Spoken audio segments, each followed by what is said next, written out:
എപ്പിസോഡിന്റെ തുടക്കത്തിൽ തന്നെ നമ്മളെ കാണിക്കുന്നത് ജെറ്റിന്റെ ചെറുപ്പകാലമാണ്. ആ കാലഘട്ടത്തിലാണെങ്കിൽ ഡ്രാക്കുള ഫാദർ അവന്റെ മേത്ത് അധികം സ്വാധീനം ചെലുത്തിയിരുന്നു. അങ്ങനെ ഇരിക്കെ ഒരു ദിവസമാണെങ്കിൽ ഡ്രാക്കുള അവനെയും വിളിച്ചോണ്ട് റൂമിലേക്ക് പോവാൻ നിൽക്കുമ്പോഴേക്കും നമ്മുടെ പ്രസന്റിലുള്ള ജെറ്റാണെങ്കിൽ അവനോട് പോകരുതെന്ന് ഒച്ചയെ പറയുന്നുണ്ടെങ്കിലും ആ കുഞ്ഞ് അത് കേൾക്കുന്നുണ്ടായിരുന്നില്ല. നമ്മുടെ ഫാദർ നമ്മുടെ പ്രസന്റിലെ ജെറ്റിനെ ഒന്ന് നോക്കുന്നുണ്ട്. ഫാദറിന്റെ പവറെല്ലാം കൺട്രോൾ ചെയ്തിട്ട് ആ കുഞ്ഞിനെ നന്നായിട്ട് ബ്രൂട്ടലി ഉപദ്രവിക്കുന്നുണ്ട്. അതായത് അവൻ്റെ കഴുത്തൊക്കെ കടിച്ച് നെൽസൊക്കെ പൊട്ടിച്ചിട്ടുള്ള രീതിയിൽ.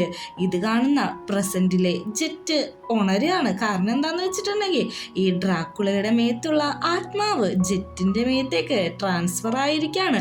ഇതറിയാതെയാണ് എലി അങ്ങോട്ട് വരുന്നത്. എലി വന്നിട്ട് എന്തു പറ്റി, നീ ഓക്കെ അല്ലേ എന്ന് ചോദിക്കുമ്പോൾ തന്നെ അവന്റെ മട്ടും ഭാവവും കാണുമ്പോൾ ആൾക്ക് മനസ്സിലാവുന്നുണ്ട്. കാരണം ഫാദർ മരിച്ചടക്കാണ്. ഫാദറിന്റെ അതേ സ്വഭാവമാണ് ജെറ്റ് ഇപ്പൊ പെരുമാറുന്നത്. അതിൽ നിന്ന് തന്നെ ഫാദറിന്റെ ആത്മാവ് ഇപ്പൊ ജെറ്റിന്റെ ബോഡിയിലാന്ന് നമ്മുടെ എലിയാണെങ്കിൽ കൺഫേം ചെയ്യാണ്. ഈ സമയം വീട്ടിലാണെങ്കിൽ എല്ലാവരും ഫുഡ് കഴിച്ച് വളരെ ഹാപ്പി ആയിരിക്കുന്ന സമയത്താണ് മാത്യുവിന്റെ ഫോണിലേക്ക് എലി വിളിക്കുന്നത്. എലിയുടെ ഒച്ച ഭയങ്കര സാഡായിരിക്കുന്നത് കൊണ്ട് തന്നെ എന്തോ പ്രശ്നമുണ്ടെന്ന് മാത്യുവിന് മനസ്സിലാവുന്നുണ്ട്. ഞാനിപ്പോ വരാമെന്ന് പറഞ്ഞ് കോള് കട്ട് ചെയ്യുന്ന മാത്യു എല്ലാവരോടും പറയുന്നുണ്ട് എലിക്കെന്തോ ഒരു പ്രശ്നം പറ്റിയിട്ടുണ്ട്, ഞാൻ പോയി നോക്കാന്ന്. ബ്ലാക്കും കൂടെ വരാന്ന് പറയുമ്പോൾ മേക്കയിൽ പറയാണ് അതിന്റെ ആവശ്യമില്ല, നീ ഇപ്പോ ഓക്കെ ആയിട്ടില്ല, ഞാൻ പൊക്കോളാന്ന്. അങ്ങനെ നമ്മുടെ മാത്യുവും മേഘയിലും കൂടി എലിയുടെ അടുത്തേക്ക് തിരിക്കുന്നുണ്ട്. എവിടെയാണ് സ്ഥലം എന്നറിയോ? എനിക്ക് ഉറപ്പില്ല, ഹോസ്പിറ്റലിലാണ്. നമുക്ക് അവിടെയെല്ലാം ചെന്നിട്ട് അവർ രണ്ടുപേരെയും തപ്പാന്ന് പറയുന്നുണ്ട്. അങ്ങനെ നമ്മുടെ മാത്യു തപ്പി ചെല്ലുമ്പോഴാണ് എലിയാണെങ്കിൽ ഒരു സൈഡില് കടിയേറ്റ് കിടക്കുന്നത്. അതായത് ഡ്രാക്കുള അവളുടെ കഴുത്തി കടിച്ചിട്ട് വയ്യാണ്ട് കിടക്കുന്നത്. അവളെ രക്ഷിച്ചുകൊണ്ട് പോകുന്നുണ്ട്. ഇതേ സമയം രാമേല് ഫോൺ ചെയ്ത് നോക്കുമ്പോഴേക്കും എന്താണെന്ന് അറിയാൻ പറ്റുന്നില്ല. അതുകൊണ്ട് തന്നെ ബ്ലാക്ക് അവന്റെ പവർ ഉപയോഗിച്ച് നോക്കാണ്. ഈ സമയത്ത് ജെറ്റിന്റെ മേത്ത് നമ്മുടെ ഫാദർ ഡ്രാക്കുളന്റെ ആത്മാവുണ്ടെന്ന് നമ്മുടെ ബ്ലാക്കിന് ഓൾമോസ്റ്റ് മനസ്സിലാവാണ്. അവനാണെങ്കിൽ ചെല്ലുന്നത് ജെറ്റിന്റെ ആ അപ്പാർട്ട്മെന്റിലേക്കാണ്. അടുത്തിരിക്കുന്ന കാക്കേനെ കണ്ടിട്ട് ഫാദർ ആണെങ്കിൽ അവന്റെ പവർ ഉപയോഗിച്ചിട്ട് അതിനെ കൊല്ലാൻ നോക്കാണ്. കണ്ണുവരെയും പറിച്ചെടുക്കാൻ നോക്കുന്നുണ്ട്. പെട്ടെന്ന് തന്നെ അവൻ നോർമലിലേക്ക് വരാണ്. എന്താ പറ്റിയെന്ന് ചോദിക്കുമ്പോഴേക്കും ജെറ്റിന്റെ മേത്തിപ്പോ ഫാദറാണ്. ജെറ്റിന്റെ ആ സ്ഥലത്ത് അവരുണ്ട്, നമുക്ക് എത്രയും പെട്ടെന്ന് അവിടെ എത്തണമെന്ന്.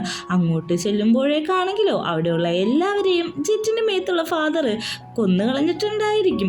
അങ്ങോട്ടേക്ക് നമ്മുടെ പാനും പോകുന്നുണ്ട്. ഞാനും വരാം ജെറ്റ്, എൻ്റെ ഫ്രണ്ടാണ്, അതുകൊണ്ട് തന്നെ നിന്നെ ഞാൻ ഒറ്റക്ക് വിടില്ല, അവനെ രക്ഷിക്കേണ്ടത് എൻ്റെ കടമയാണെന്ന് രാമേലിനെ പറഞ്ഞ് മനസ്സിലാക്കിയിട്ടാണ് രണ്ടുപേരും കൂടി അങ്ങോട്ട് ചെല്ലുന്നത്.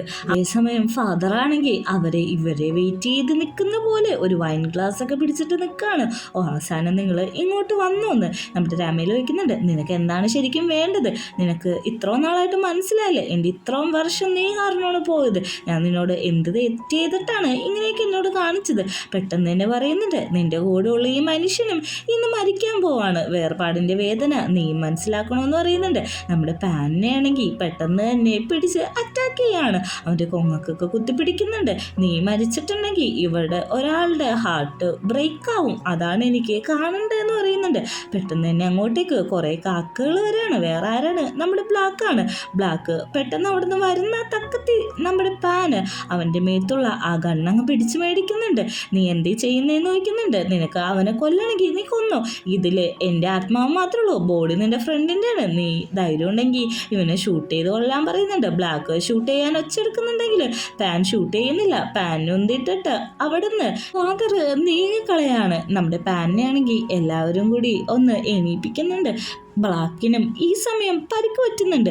അങ്ങനെ എല്ലാവരും കൂടി ടയേർഡായിട്ട് അവിടെ ഇരിക്കുകയാണ്. കാരണം ഫാദർ എങ്ങോട്ടാണ് ഓടിപ്പോയേക്കുന്നതെന്ന് ആരും കണ്ടില്ലായിരുന്നു.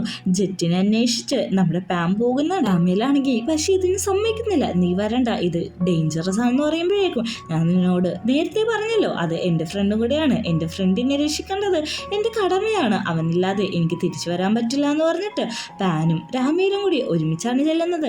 അവിടെ ചെല്ലുമ്പോഴേക്കും ജെറ്റ് അവിടെ ഒരു കസേരയിൽ ഇരിക്കായിരിക്കും. എന്താണ് നിനക്ക് വേണ്ടതെന്ന് ചോദിക്കുന്നുണ്ട്. എനിക്ക് വേറൊന്നുമല്ല, നീ ഇതെല്ലാം നിർത്തിയിട്ട് മര്യാദക്കാവണമെന്ന് പറയുന്നുണ്ട്. പക്ഷേ സമ്മതിക്കുന്നില്ല. അങ്ങനെ അവിടെ ഒരു ചെറിയ ഫൈറ്റ് നടക്കുന്നുണ്ട്. രാമയിലാണെങ്കിൽ ഈ സമയം അവന്റെ പവറുകളെല്ലാം യൂസ് ചെയ്യുന്നുണ്ടെങ്കിലും അതൊന്നും വർക്കാവുന്നില്ല. ഇത് കാണുന്ന അവൻ പേടിക്കുന്നുണ്ട്. ഇതേ സമയം ദേഷ്യം വരുന്ന രാമയിലാണെങ്കിൽ അവന്റെ പവർ യൂസ് ചെയ്യാൻ പറ്റാത്തത് കൊണ്ട് തന്നെ ഫാദറിന് നല്ല രീതിക്ക് ഇടിക്കാണ്. പക്ഷെ ബ്ലീഡിങ് ആവുന്നതെല്ലാം ജെറ്റിനാണല്ലോ. അതുകൊണ്ട് തന്നെ പാനവനെ പിടിച്ചു മാറ്റുന്നുണ്ട്. ബാക്കി എല്ലാവരും ഈ സമയത്ത് അങ്ങോട്ടേക്ക് വരുവാണ്. നിങ്ങളൊക്കെ എന്താ ചെയ്യാൻ ഉദ്ദേശിക്കുന്നതെന്ന് അറിയില്ല. ഞാൻ ഇവനെ തന്നെ അങ്ങ് ഇല്ലാതാക്കിയ നിങ്ങൾക്ക് സമാധാനമാവെന്ന് വയ്ക്കുന്നുണ്ട്. ഇത് കാണുന്ന പാനാണെങ്കിൽ അങ്ങനെയൊന്നും ചെയ്യില്ലേ, ഞങ്ങൾ എന്ത് വേണമെങ്കിലും ചെയ്യാന്ന് പറയുന്നുണ്ട്. പക്ഷേ നമ്മുടെ ബ്ലാക്ക് ആ സമയത്ത് അങ്ങോട്ടേക്ക് അറ്റാക്ക് ആയിട്ട് വരാണ്. ഇത് കാണുന്ന ഫാദറിന് ഒന്നും കൂടി ദേഷ്യമാവുന്നുണ്ട്. ബ്ലാക്ക് ആണെങ്കിൽ ഇനി എൻ്റെ കൂട്ടുകാരെ ഉപദ്രവിക്കുന്നത് നിർത്തിക്കോ, അല്ലെങ്കിൽ നിന്നെ ഞാൻ കൊല്ലൂന്ന് പറഞ്ഞിട്ട് ഒരു ഫൈറ്റ് കിടക്കാണ്. ആ ഫൈറ്റിനൊടുവിൽ നമ്മുടെ ജെറ്റിൻ്റെ കൈയിട്ട് ഫാദർ തന്നെ ഷൂട്ട് ചെയ്യുന്നുണ്ട്. ഞാനും ഇപ്പോൾ മരിക്കാൻ പോവാന്ന് പറയുന്നുണ്ട്. പെട്ടെന്ന് തന്നെ നമ്മുടെ എലിയും അങ്ങോട്ട് പാനും കൂടി ഓടി വരുന്നുണ്ട്. ആ പിടിവലിക്കൊടുവിൽ അവൻ്റെ ആ ഹെഡ് ബാൻഡ് തിരിച്ചു പോകുമ്പോഴേക്കും അത് എടുത്ത് പിന്നെയും വെക്കാനായിട്ട് ഒരുങ്ങുമ്പോഴേക്കും പാൻ അതിലേക്ക് ഷൂട്ട് ചെയ്യുന്നുണ്ട്. ഈ ഷൂട്ടിങ്ങിൻ്റെ ഗ്യാപ്പിൽ എല്ലാവരും കൂടി വന്നിട്ട് നമ്മുടെ ഫാദറിനെ പിടിച്ചു വെക്കാണ്. രാമയിലാണെങ്കിൽ അവൻ്റെ പവർ യൂസ് ചെയ്തിട്ട് അവനെ അൺകോൺഷ്യസ് ആക്കി കളയാണ്. ഇതിൻ്റെ ഒരു ഒടുക്കം വേണമെങ്കിൽ നമുക്ക് പാസ്റ്റിട്ട് പോകണം. പാസ്റ്റിലെ ഡ്രാക്കുളിനെ നമ്മൾ നേരിടണം. എന്നാൽ മാത്രമാണ് ഫ്യൂച്ചറിൽ ഇങ്ങനെ നടക്കാതിരിക്കൂ എന്ന് പറയുന്നുണ്ട്. പാനും കൂടെ വരാമെന്ന് പറയുന്നുണ്ട്.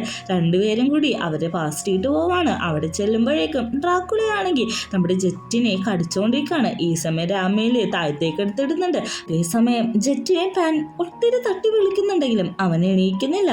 നമ്മുടെ ഫാദറിനോട് നിനക്ക് ഒരു ചാൻസും കൂടി നല്ല നന്നാവാൻ പറയുമ്പോഴേക്കും ഇല്ല എന്ന് പറഞ്ഞിട്ട് നമ്മുടെ പാനിനെ കൊല്ലാൻ പോവാണ്. ഇത് കാണുന്ന രാമയിലാണെങ്കിൽ അവിടെ ഇരിക്കുന്നത് ഒരു കുരിശുമാലയാണെന്ന് കണ്ട് അവൻ അതെടുത്ത് ഈ നമ്മുടെ ഫാദറിൻ്റെ നെഞ്ചത്തേക്ക് കുത്തിയിറക്കാണ്. അതേ സെക്കൻഡിൽ ഫാദർ ഈ ലോകത്തോട് തന്നെ ഇല്ലാതെ നമ്മുടെ ലോകത്തിൽ തന്നെ അങ്ങ് ലയിച്ചു പോവാണ്.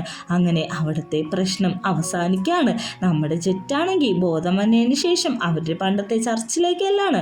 ഇപ്പം അവർ പാസ്റ്റിലാണ് കുടുങ്ങി കിടക്കുന്നത്. അവിടെ കുഞ്ഞു ജെറ്റുണ്ട്, ബാക്കിയുള്ള എല്ലാവരും അവിടെ തന്നെയുണ്ട്. പെട്ടെന്ന് അവർ പ്രാർത്ഥിക്കുന്ന കേൾക്കുന്നുണ്ട് നമ്മുടെ ജെറ്റ്. വേറൊന്നല്ല, വലുതാവുമ്പോഴും നമ്മൾ സ്നേഹത്തോടെ ഒരുമിച്ച് നിൽക്കണമെന്ന്. ഇത് കേൾക്കുന്ന അവന് ഒത്തിരി സങ്കടമാവുന്നുണ്ട്.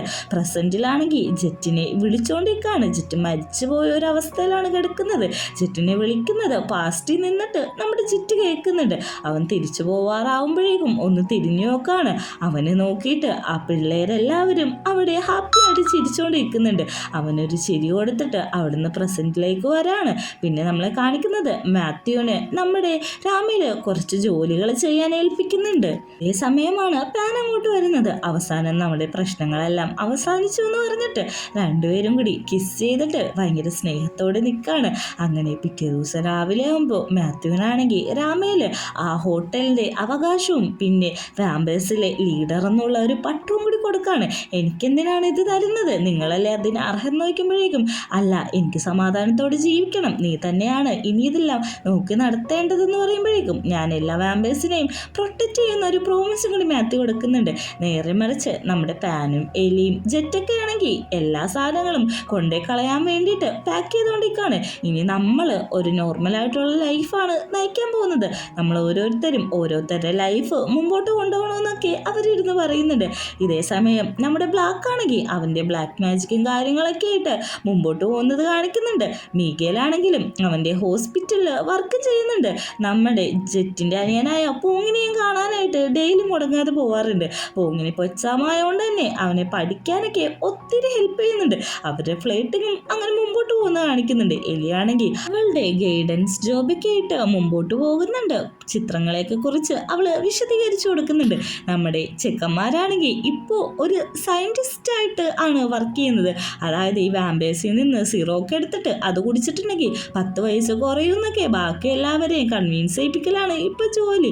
ഇതേ സമയം നമ്മുടെ പാനും നമ്മുടെ രാമേനാണെങ്കിൽ ചെടികൾക്ക് വെള്ളം നടക്കാറ്. ഇനി ഇത് ആര് ടേക്ക് കെയർ ചെയ്യുമെന്ന് നോക്കുമ്പോഴേക്കും മാത്ത് നോക്കിക്കോളൂ എന്ന് പറയുന്നുണ്ട്. അങ്ങനെ തിരിച്ചു വരുമ്പോഴേക്കും പോങ്ങ് പറയുന്നുണ്ട്, ഞാൻ നിന്നെ ഒത്തിരി മിസ് ചെയ്യും, പക്ഷേ എൻ്റെ ചേട്ടൻ എവിടെയാണോ ഹാപ്പി ആയിട്ടിരിക്കുന്നത് അവിടെ തന്നെ ഇരിക്കാനാണ് എനിക്ക് ആഗ്രഹം. നിന്നെ കാണാനും ഞാൻ വരുമെന്ന് നമ്മുടെ പാൻ ഉറപ്പുവെക്കുന്നു. പോകുന്നുണ്ട്.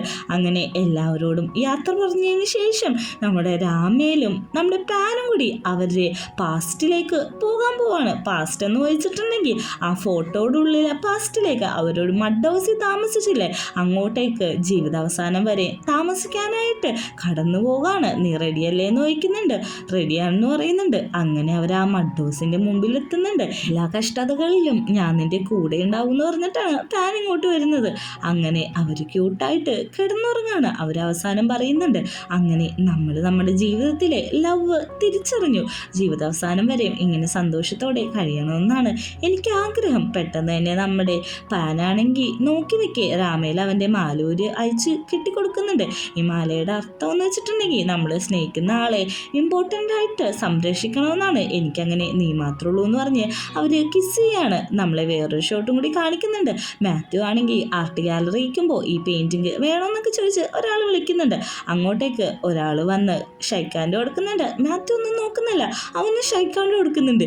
ഈ ഒരു സീൻ കാണിച്ചിട്ടാണ് ഈ സീരീസ് അവസാനിക്കുന്നത്. ഇതിൻ്റെ സെക്കൻഡ് പാർട്ട് ഉണ്ടോ എന്ന് എനിക്കറിയില്ല. ഈ സീരീസിനെ പറ്റിയുള്ള അഭിപ്രായം എന്തായാലും കമൻറ്റ് ചെയ്യാൻ മറക്കരുത്.